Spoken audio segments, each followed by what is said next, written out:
So if you step through everything, you should see something like this, but if we specifically step through main plus 44, the last store to memory, then this is where everything would be. Frame pointer here, stack pointer here, and we've got our besotted deadbeat, affected oddballs, and leafless boldface in this order, which happens to again be the opposite order of declaration in the C source code. But now, once again, there has been a reintroduction at the top of the stack of 8 bytes of uninitialized data. So if this was our 2 long longs, affected oddballs, leafless boldface, this is our 3 long longs. They were sort of pushed down by 8, and the new value was placed up here at 8F8, where the other ones previously were. So okay, maybe you're starting to see the pattern, but if not, here's all the various versions of things that we've seen thus far, plus an extra bonus 4 long longs. So if you want to go ahead and create a new variant, or the code has already been created for you with telltale obstacle, you can see this is how 4 long longs would behave. So clues everywhere. What is the compiler doing? How does it seem to be behaving? And what we can see is that it seems like every time it's going to have local variables, it's going to allocate hex 10 or 16-byte chunks. So here it allocated 16 bytes, but it only used 8 for 2 4-byte values, 2 ints, and then it left the other 8 uninitialized. When you had 16 bytes worth of data, so 2 8-byte values, affected oddball and leafless boldface, then it allocated 16 bytes and it perfectly filled in 16 bytes.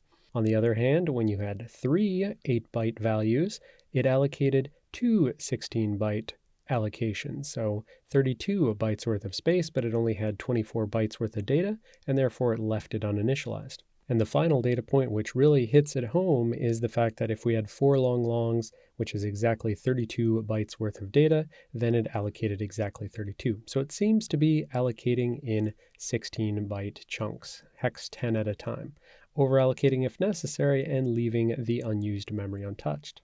So that's our conclusion. But why though? Well, the answer comes from the ABI documentation. And so it specifically says the stack grows downward towards lower addresses. Well, we already got that, and we just took that as a premise, a starting premise.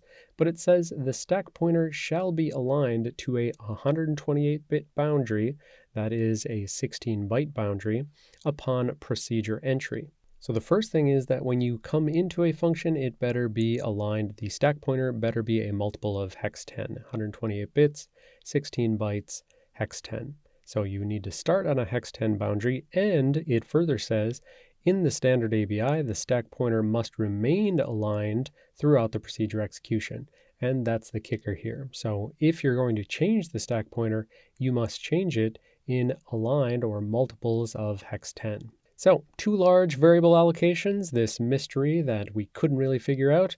If we pull up the hood, it turns out to be a 16-byte alignment ABI requirement. So mystery solved. Boom, mystery solved. Perfect. So that's why it's overallocating, seemingly overallocating, for a single local variable, right? Or even 2 local variables if it was 2 int size variables.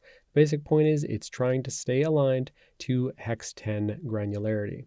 And so that other mystery monster that has been plaguing us, the overly large frame pointer space allocations, could also be a 16-byte alignment ABI requirement, right?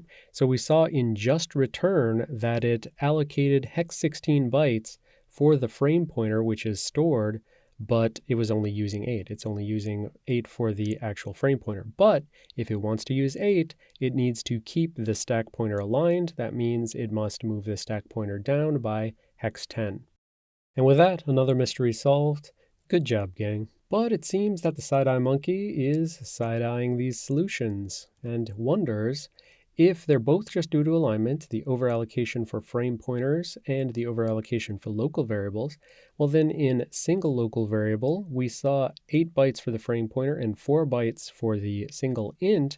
Why couldn't it just use hex 10 allocation? It would keep the stack pointer aligned, but there wouldn't be that weird and annoying uninitialized space there.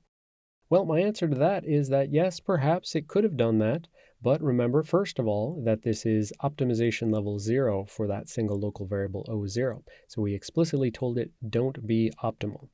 The next thing is, well, could it compress down the space further?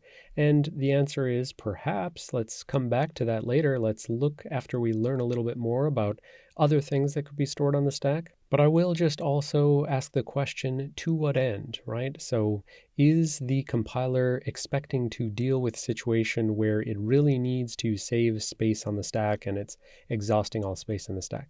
Perhaps in some very specific contexts, but perhaps not on systems where you can simply add more RAM and consequently get more stack space. So the short answer to this question is perhaps that could be done. Perhaps you could compress everything down to a single hex 10 allocation, but after we learn a little bit more about other stuff that's going on the stack, we will see why perhaps GCC decides not to do that.